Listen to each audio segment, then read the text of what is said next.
అయ్యగారు చెప్పండి, దగ్గర పెట్టుకోండి మైక్. ఎడ్యుకేషన్ మినిస్టర్ గారికి, నారా లోకేష్ గారికి అభినందనలు. స్టేజీని అలంకరించిన పెద్దలకి, చిన్నలకి, స్టూడెంట్కి అందరికీ వందనాలు. సార్, నేను మా చాలా పూర్ కుటుంబం పని చేసుకుంటానే చదివించాను. నా పనులు మానుకొని కూడా వినపడదని చెప్పేసి పనులు మానుకొని కూడా దగ్గర కూర్చొని నువ్వెవరిని మాటలు వినొద్దు, ఎవరిని పట్టించుకోవద్దు, నేనే నీకు స్ఫూర్తి, నా మాటిను అంతే, ఎవరితో సమాధానం లేదు, మాట్లాడొద్దని చెప్పేసి చదివించుకుంటూ వచ్చాను సార్. 1వ తరగతి కాడి నుండి మొత్తం గవర్నమెంట్ స్కూలే సార్, అసలు ప్రైవేట్ అనేది లేదు. 1వ తరగతి కాడి నుండి గవర్నమెంట్ స్కూలు.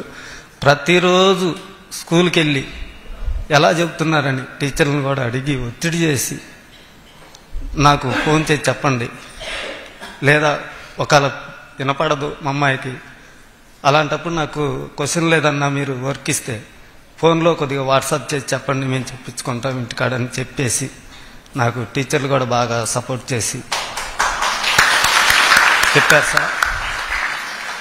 టీచర్స్కి, ప్రిన్సిపల్ మేడం గారికి అందరికీ కృతజ్ఞతలు. మా అమ్మాయి స్టేజీకి వచ్చిందంటే వాళ్ళ సహకారం ఉండబట్టే. Thank you sir. నేను కోడెల సుభాశ్వరరావు గారు కాడి నుండి బాగా పార్టీలో కానీ మా ఊరుగా తిరుగుతూ ఉంటాను. ఎస్ఎస్ఎల్ అధ్యక్షుడు. ఏ ఊరు అన్నమంది? నగరకల్లు మండలం రూపినగుంట్ల గ్రామం సార్. మా ఊరు పక్కనే వాళ్ళ ఊరు కండ్లగుంట గ్రామం, 2 కిలోమీటర్ల దూరం. నన్ను ఎస్ఎస్ఎల్ అధ్యక్షుడిగా 15 సంవత్సరాలు ఇచ్చారు సార్. అవునా, చాలా సంతోషం. అయినా సార్, కానీ నాకు ఇప్పటికీ ఒక ఎస్సీ కోటాలో కూడా ఒక ఇల్లు కానీ లోన్ కానీ నేను ఏం లేదు, ఇల్లు కూడా కట్టుకోలేకపోయాను, ఊరింట్లోనే ఉంటున్నాను. మా అమ్మాయికి నాకు కొంచెం సపోర్ట్గా ఉంటారని నేను ఆశిస్తున్నా సార్. తప్పనిసరిగా చేసే బాధ్యత నాది. Thank you sir. ఇది రాజకీయ వేదిక కాదు, కానీ కార్యకర్తలకి ప్రత్యేకంగా సంక్షేమ విభాగం ఉంది మన పార్టీలో. Okay sir. అది బాబు గారికి నాకు చాలా దగ్గరైన విషయం. అది ఎట్టి చేయాలో మీ వివరాలు నేను తీసుకుని నేను చేస్తాను. నాకు థ్యాంక్ యూ అయ్యారు. తల్లిదండ్రులు ఎవరు మాట్లాడతారా? సార్ నమస్కారం. సార్ నమస్కారం. మేము చోడవరం నియోజకవర్గం రోలుగొండ మండలం నుంచి వచ్చాం సార్. మా పాప మడ్డు గౌతమి అండి. ఈ పాప చిన్నప్పటి నుంచి మన గవర్నమెంట్ స్కూల్లోనే చదివిందండి. ఫస్ట్ నుంచి 5th వరకు గవర్నమెంట్ స్కూల్లోనే, 6th నుంచి 10th వరకు కస్తూర్బాయిలో చదివిందండి. ఇంటర్లో మన రోలుగొండ జూనియర్ కాలేజీలో 1000 మార్కులకి 986 మార్కులతో పాస్ అయిందండి. ఇలా పాస్ అవడం మన ప్రభుత్వానికి చాలా మంచి పేరు తీసుకొచ్చిందండి. గవర్నమెంట్ చాలా ప్రోత్సాహం అందించి లెక్చరర్లు కూడా ఎంతో ఉత్సాహంతో పిల్లల్ని చదివించి వాళ్ళకి చాలా విద్యాబోధనలు చక్కగా చేస్తున్నారు సార్. అదంతా మన ప్రభుత్వం దయవల్లే జరుగుతుంది సార్. ఈ అవకాశం ఇచ్చిన మీ అందరికీ కృతజ్ఞతలు తెలియజేస్తున్నాను సార్. ఒక్క నిమిషం భాష, ఇంప్రూవ్మెంట్లు ఏం చేయాలి అంటే ప్రభుత్వం పరంగా ఇంకేం చేస్తే బాగుంటుంది, పిల్లలు బాగా చదువుకునే దానికి వసతుల గురించి మాట్లాడడం, కాంపిటేటివ్ కోచింగ్ గురించి మాట్లాడడం. కొన్ని నిర్ణయాలు మేమే తీసుకున్నాం. అంటే గడిచిన 10 నెలల్లో పుస్తకాలు ఇవ్వాలని నిర్ణయం తీసుకున్నాం, టైమింగ్స్ పెంచాలని నిర్ణయం తీసుకున్నాం, 100 రోజుల యాక్షన్ ప్లాన్ అన్నాం, ఎగ్జామినేషన్స్ కూడా మాక్ ఎగ్జామ్స్ కండక్ట్ చేస్తాం, సెంట్రలైజ్ మార్కింగ్ చేస్తాం. ఇవన్నీ మేడం గారు చాలా అద్భుతంగా చేశారు. ఇది కాకుండా ఇంకేం చేస్తే బాగుంటుంది అంటే రాబోయే నెక్స్ట్ బ్యాచ్ కి ఏం చేస్తే బాగుంటుంది, పాప మీతో మాట్లాడి ఉంటుంది కదా, ఇది లేదో అది లేదో అని ఉంటుంది గ్యారంటీగా. సో ఏం చేస్తే బాగుంటుంది అనేది మీ ఆలోచన. సార్ ఇప్పటికే చాలా చేస్తున్నారు సార్.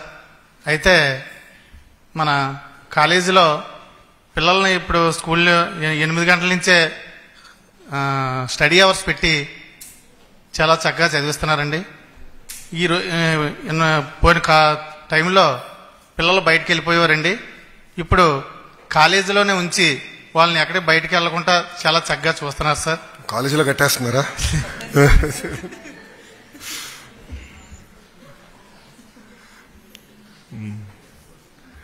సో మార్పులు చేర్పులు చేయాల్సిన అవసరం లే. ఇప్పుడు ఏదైతే చేస్తున్నాం అది పకడ్బందీగా చేయాలి. ల్యాబ్స్, అదేవిధంగా మీరు అడిగింది ల్యాబ్స్, కాంపిటేటివ్ ఎగ్జామ్స్ కి కోచింగ్, మ్యూజిక్, వసతులు, కొన్ని టాయిలెట్లు కానీ ఇవన్నీ చేస్తే బాగుంటుందని ప్రధానమైన కోరిక. అవును సార్. ఫేర్ అన్న. Thank you.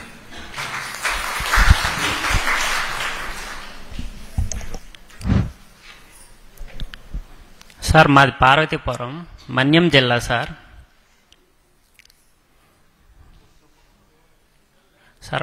సార్ మాది పార్వతీపురం, మన్యం జిల్లా. మా మేనకోడలు లలిత సార్. లలిత మా చాలా పేద కుటుంబం సార్. తన గోల్ ఏమో డాక్టర్ సార్. బట్ మేము మనకంత స్తోమత లేదు, మేము చదివించలేమని చెప్తే తను 2 రోజులు మాతో మాట్లాడడం మానేసింది సార్. అల్లికి ముండిది.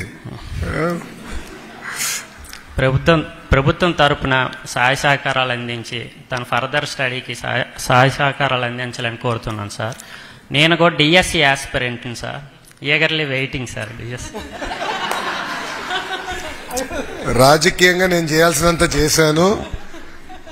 ఈరోజే వచ్చేటప్పుడు మాట్లాడా సార్తో, విజయ్ సార్తో మేము మాట్లాడాము. డేట్స్ త్వరలో వస్తుంది, అంటే ఇంకొక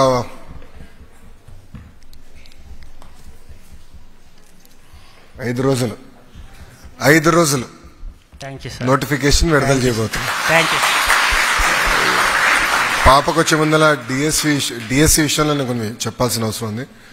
డిఎస్సి యాక్చువల్గా ఒక క్యాలెండర్ పెట్టుకుని నిర్వహించాలని నిర్ణయం తీసుకున్నాం. దాంట్లో భాగంగా టెట్ ఎగ్జామ్స్ కూడా నిర్వహించాం. అదైన తర్వాత ఏబీసీ క్లాసిఫికేషన్ వర్గీకరణ విషయం కోర్టులో వచ్చిన తర్వాత అది ప్రక్రియ పూర్తయిందా చేయాలని ఒక నిర్ణయం తీసుకుంటాం జరిగింది. దానివల్ల డిలే అయింది తప్ప ప్రభుత్వానికి డిఎస్సి నిర్వహించాలని చిత్తశుద్ధి ఉంది. 5 రోజుల్లో నోటిఫికేషన్ ఇచ్చే బాధ్యత మన ప్రభుత్వం తీసుకుంటుంది. ఈరోజు రిపోర్ట్ కూడా ఎస్సీ కమిషన్ నుంచి తిరిగి వచ్చింది. ఈరోజు కేబినెట్ ఆమోదం తెలిపింది. ఈ 2 రోజులు ఆర్డినెన్స్ ఇచ్చి మేము ముందర తీసుకెళ్తాం. మీరేమనుకోతే ముందర పాపకు మైక్ ఇస్తాం, మళ్ళీ మీకు ఇస్తానన్నా. పాప భాష ఎక్కడ తల్లి? బైపీసీనా? BiPC sir. మార్క్స్ ఎంత వచ్చినాయమ్మా? 989 out of 1000 సార్. అందరు చప్పట్లు కొట్టండి మరి. Serious good. అదే మనం చాలా ఏం చదవలేదు చేతులు. చిన్నప్పటి నుంచే నాకు డాక్టర్ అవ్వాలని కోరిక సార్. ఎందుకమ్మా కోరిక ఎందుకు వచ్చింది? అంటే నాలాంటి పేదవాళ్ళందరూ, నేను ఒక డాక్టర్ని అయ్యి నాలాంటి పేదవాళ్ళందరికీ సేవ చేసి ఉచితంగా వైద్యాన్ని అందించాలని కోరిక సార్ చిన్నప్పటి నుంచి. సో ఇప్పుడు నీట్ కోచింగ్ అందజేయాలి, నీట్ కోచింగ్ కి సపోర్ట్ చేయాలి, అంతే కదా? సపోర్ట్ చేయాలి. 100% మిమ్మల్ని సపోర్ట్ చేసే బాధ్యత మేము తీసుకుంటాం. థ్యాంక్ యూ ఇక్కడ ఇంకా సార్. కొంతమంది ఉన్నారు నీట్ ఆస్పిరెంట్. సో మీ మధ్యలోనే మంచి పోటీ ఉంటుంది అనుకుంటా. ఇప్పుడు ఎస్ సార్. మిమ్మల్ని అందరూ ఒక స్పెషల్ బ్యాచ్ తయారు చేయొచ్చు నీట్ కోచింగ్ కి. Yes sir. Will definitely do that అమ్మా. థ్యాంక్ యూ ఎందుకంటే సార్. సపోర్ట్ చేసే బాధ్యత మేము తీసుకుంటాం. మేమందరం కూడా ఒకసారి మిగతా ఐఎస్ఎల్తో అదేవిధంగా రాజకీయ నాయకులతో మేము మాట్లాడి ఒక మాటలు చెప్పాలంటే P4 కింద బాబు గారు కూడా గౌరవ ముఖ్యమంత్రి చంద్రబాబు నాయుడు గారు కోరేది కేవలం డబ్బులు ఇస్తాం కాదు. సమాజం మాకు చాలా చేసింది, మేమిప్పుడు సమాజానికి చేయాలి.